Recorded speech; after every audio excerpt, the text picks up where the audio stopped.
All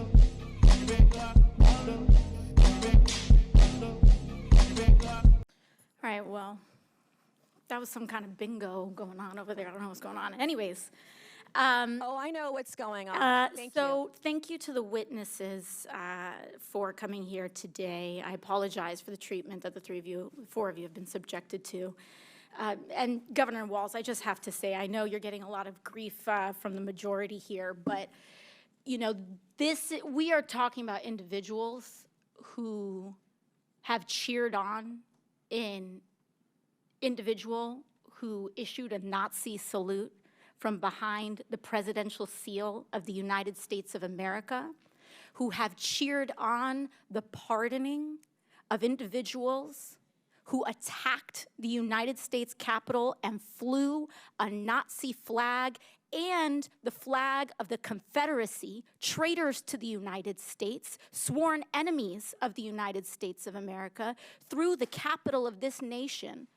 And now they want to act offended because someone has the courage to say, if it walks like a duck and it talks like a duck, maybe it's a duck. So I want to thank you for not wavering to their bullying, which is unconscionable and sad to see. So I just wanted to let you know that, Governor. Thank you. Thank you, Congresswoman. To the three of you, Governor Walz, Governor Pritzker, and Governor Hochul, you three have each sworn an oath to uphold and defend the Constitution of the United States of America, correct? I'll start with you. Yes. Yes, ma'am. Yes, I have. And I imagine that also includes the Fourth and Fifth Amendment protections for due process and the rule of law. It does. Sure does. Yes. And that means protecting your people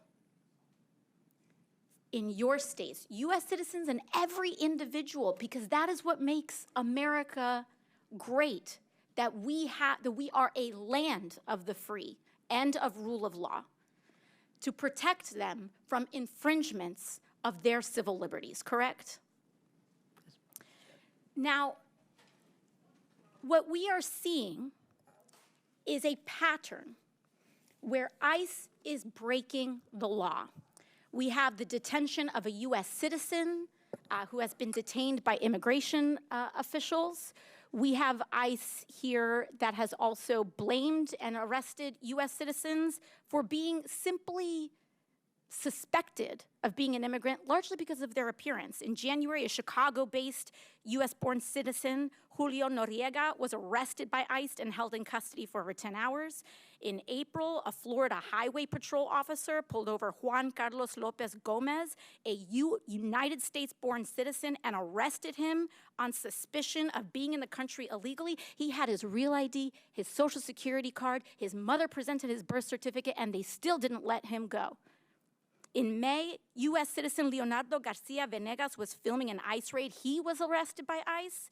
In May, a veteran and U.S. citizen who is Puerto Rican, was detained during an ICE raid at his workplace in New York City. That's called a paper bag test. And your job, Governor Hochul, is to protect people from that kind of infringement, correct? Yes.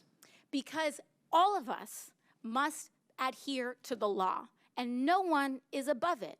So if a U.S. citizen tries to break the law, or if an ICE officer tries to break the law, your job is to uphold the law, correct? We absolutely uphold the laws of the United States Constitution and the Constitution of the State of New York.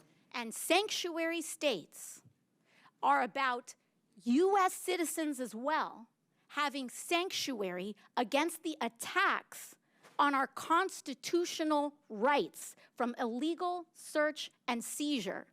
There is nothing preventing ICE from issuing a warrant and you having complete compliance with their request. Correct, Governor Hochul?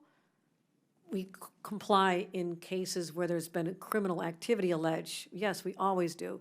But we're not involved in civil immigration enforcement because our state police that I control have to deal with other crimes that they're solving. And apologies, I just have 10 seconds left.